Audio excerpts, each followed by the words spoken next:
নমস্কার। আমার কবিতা প্রশ্ন লিখেছেন রবীন্দ্রনাথ ঠাকুর। মাগো আমায় ছুটি দিতে বল, সকাল থেকে পড়েছি যে মেলা।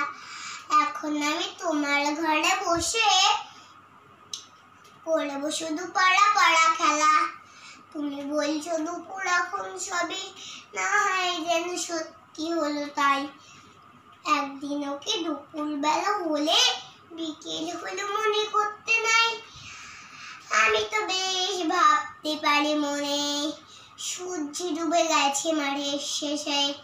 বাগদি বুঝি চুপলি ভরে নিয়ে শাক তুলেছে পুকুর ধারে এসে।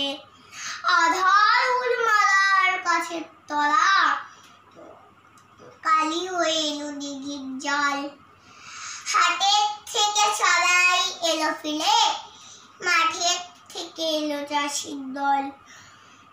মনে কর না উঠলো সাজির তলা, মনে কর না সন্ধে হলো যেন। রাতের বেলা দুপুর যদি হয়, দুপুর বেলা রাত হবে না কেন? নমস্কার।